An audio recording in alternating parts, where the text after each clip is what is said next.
Baik, dua juri sekalian, perkenalkan kami adalah perwakilan dari PKBM Chandra Kirana.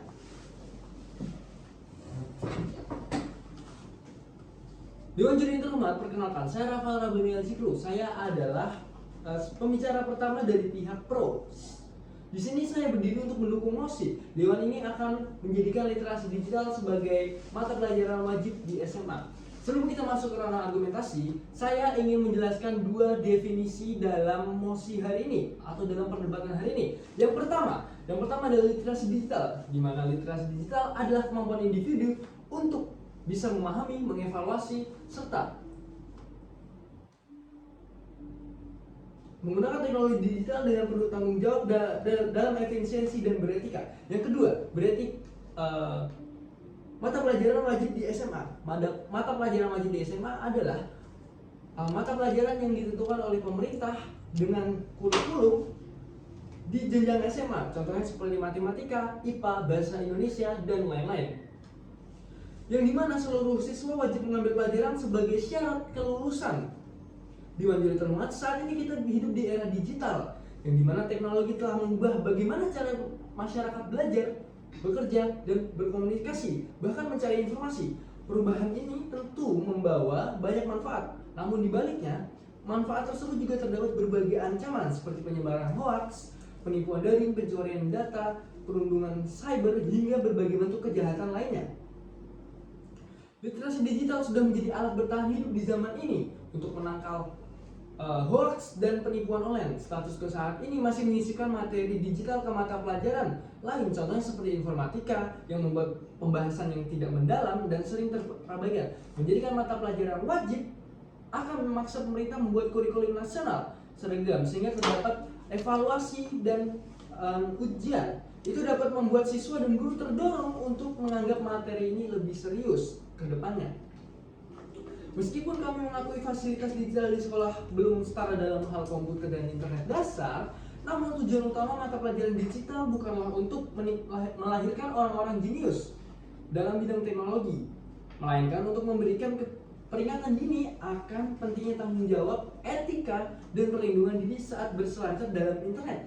Di sini kami membawakan 3 argumen utama, yakni pertama, berpikir kritis dalam dunia digital. Kedua, kebijakan ini dapat mendorong akses pembelajaran yang komprehensif. Ketiga, pentingnya keamanan diri dari kejahatan cyber. Saya akan menjelaskan satu argumen, lalu teman saya dari pembicara 2 tim pro akan menjelaskan 2 argumen sisanya.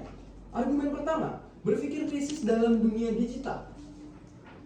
Dalam era digitalisasi ini, tidak sedikit pelajar yang memanfaatkan teknologi untuk kepentingan harian seperti mencari artikel, mempelajari mata pelajaran yang tertinggal, serta sebatas mencari hiburan untuk mengisi waktu luang. Tetapi tak sedikit juga pelajar yang belum bisa mengelola informasi secara dalam sehingga memicu terjadinya kesalahpahaman yang berujung munculnya berita hoax. Dapat kita lihat dari bahwa banyak pertengkaran antar pelajar terjadi karena mereka menerima informasi yang tidak utuh di internet. Dengan dijadikannya mata pelajaran wajib di SMA, itu dengan tegas memberikan pengarahan seluruh pelajar di Indonesia untuk bisa lebih bijak dan kritis dalam dunia digital. Baik, saya bangga menjadi proposisi.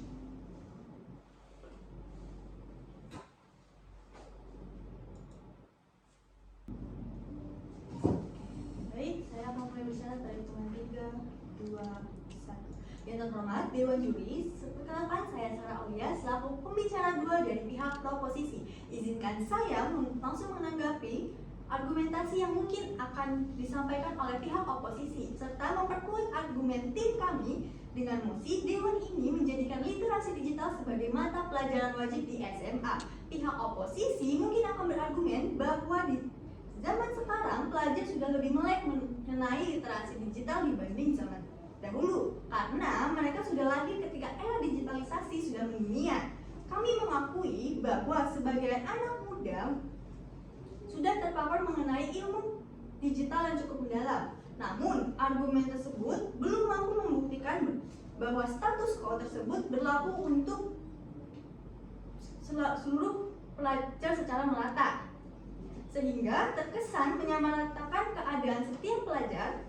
Mereka mengabaikan fakta masih banyak pelajar yang lalai dan menggunakan alat-alat digital karena mereka tidak memiliki kesadaran untuk belajar. Akibatnya, kesimpulan yang pihak oposisi bangun tidak cukup untuk membuktikan bahwa menolak mosi lebih baik daripada menerimanya. Hal ini masuk ke argumen kedua kami mengenai kebijakan ini dapat mendorong akses pembelajaran yang lebih komprehensif.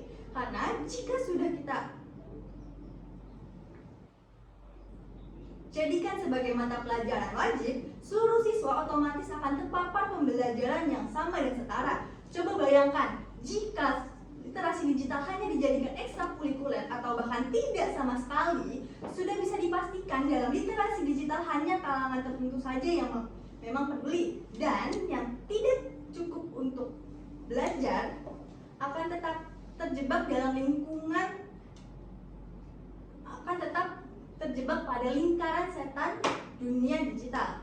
Juga dengan dijadikannya sebagai mata pelajaran wajib akan membantu pembelajaran mengenai literasi digital yang lebih terstruktur dan memiliki alur yang jelas. Melalui argumen ini, kami tegaskan dengan diaplikasikannya mosi ini dapat menjadi langkah awal dalam meraih pembelajaran yang adil dan merata.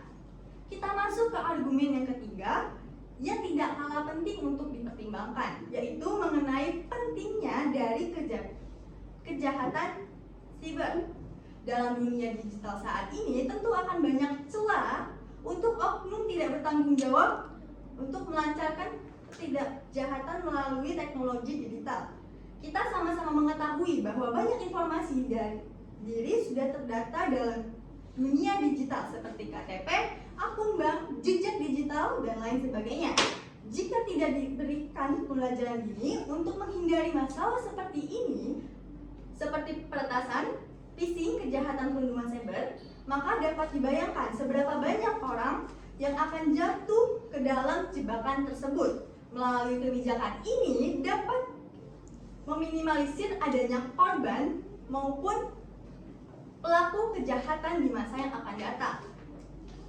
Dan di sini dapat kita lihat tim kami telah menunjukkan argumentasi yang lebih logis didukung dengan alasan yang kuat, bukti yang relevan, serta analisis yang mengenai dampak yang lebih komprehensif. Dengan demikian, saya bagi tim proposisi.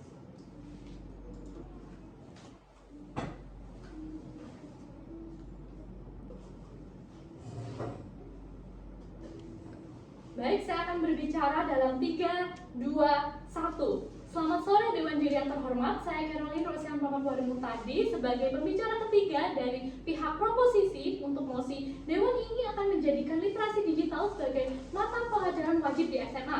Tugas saya pada hari ini adalah menjelaskan mengapa argumen yang mungkin diberikan tim kontra tidak mampu membantah kasus tim kami, serta membuktikan bahwa tim kami akan memenangkan setiap benturan utama. Namun, kita harus melihat bingkainya terlebih dahulu. Dalam debat ini, kita bukan membicarakan apakah literasi digital itu penting atau tidak. Namun, kita membicarakan apakah literasi digital sebagai mata pelajaran wajib di SMA merupakan langkah efektif untuk pelajar dan layak didukung pengaplikasiannya. Benturan pertama adalah tim kontra mungkin akan mengatakan bahwa, banyak siswa sudah paham atau sadar akan teknologi digital dan menjadikan literasi digital sebagai mata pelajaran wajib hanya akan memperbesar kesenjangan pendidikan karena fasilitas sekolah yang belum merata. Namun yang harus kita kaji lebih dalam adalah definisi utama dari literasi digital, di mana itu merupakan kemampuan mengakses, memahami, mengevaluasi, dan menciptakan informasi melalui teknologi digital secara bijak, kritis, dan bertanggung jawab. Bukan untuk menghasilkan siswa jenius IT, sehingga penerapannya pada sekolah dapat disesuaikan dengan kemampuan masing-masing sekolah. Karena jika kita lihat dampaknya akan lebih fatal jika membiarkan siswa mengeksplorasi sendiri. Karena otomatis hanya siswa yang peduli pada isu-isu saja yang kemudian berinisiatif. Lalu bagaimana dengan siswa yang tidak paham dari awal? Mereka akan sangat kesulitan. Lalu kita masuk ke benturan kedua yang dimana tim kontra bisa jadi berargumentasi bahwa penambahan mata pelajaran literasi digital akan menambah beban kurikulum SMA yang kemudian akan memicu stres akademik siswa. Namun, analisis ini masih memiliki celah yang mulia, karena ilmu teknologi digital itu adalah ilmu yang dipakai seumur hidup. Biaya dan dampak psikologis akibat buta dunia digital jauh lebih menghancurkan daripada sekedar menambah satu slot mata pelajaran di nilai rapor, bukan? Mari kita lihat dan pertimbangkan mana beban yang lebih berat, apakah beban membaca buku panduan digital atau beban psikologis dan finansial akibat menjadi korban pembulian siber atau pencurian identitas karena tidak diajarkan dari awal di sekolah. Stres akademik dapat diakali dengan asesmen yang lebih fleksibel, namun hancurnya masa depan siswa itu merupakan suatu hal yang tidak bisa diperbaiki. Bahkan apabila Dewan Juri menerima sebagian argumen tim kontra, kasus tim kontra akan lebih banyak membahas dampak emosional sesaat selama masa SMA yang kemudian itu akan kalah dengan argumentasi tim kami karena tim kami menawarkan mekanisme yang lebih lengkap di mana menjadikan literasi digital sebagai mata pelajaran di SMA yang komprehensif dan membahas dari segi kemampuan dasar hingga kesetaraan dalam ilmu pengetahuan untuk masa depan pelajar. Kita juga sudah membahas bahwa subjek yang terdampak jauh lebih merata dan banyak, dampak positifnya pun jauh lebih luas dan lebih berjangka panjang. Di akhir hari, Dewan Juri yang terhormat, ilmu yang dapat mereka terapkan di kehidupan sehari-hari lebih penting daripada beban sesaat di bangku SMA. Dengan ini, tim kami berhasil mempertahankan seluruh kasus sekaligus memenangkan benturan utama dalam debat. Bangga menjadi proposisi.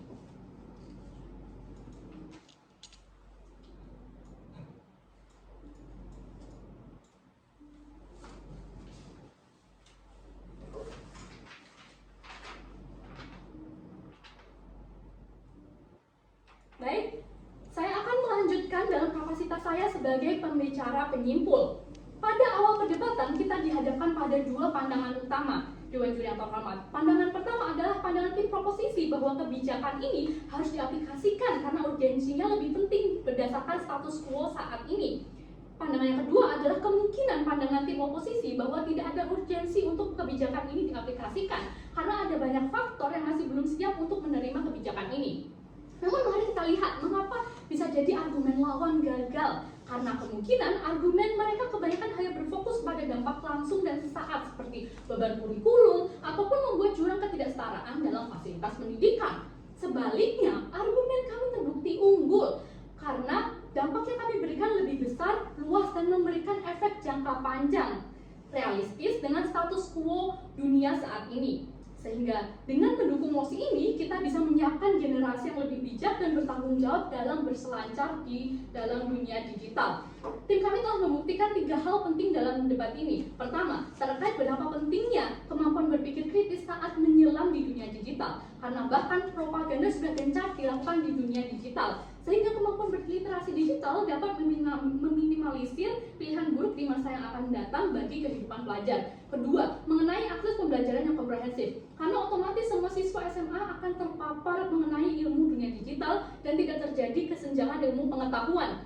Ketiga, bukti bahwa banyak kejahatan digital yang sudah merajalela di zaman sekarang membuat argumen ketiga kami mengenai pentingnya keamanan diri di dunia cyber menjadi suatu hal yang harus dipertimbangkan untuk memenangkan posisi kami. Dewan Juri yang terhormat, jika kita sepakat bahwa sekolah-sekolah di Indonesia perlu menjunjung tinggi kesetaraan pendidikan dan ilmu pengetahuan sebagai prioritas utama kita untuk mencetak generasi emas, maka tim kami telah membuktikan jalan terbaik untuk mencapainya. Oleh karena itu, dengan bangga kami berdiri sebagai pihak yang mendukung kebijakan mosi. Bangga menjadi proposisi.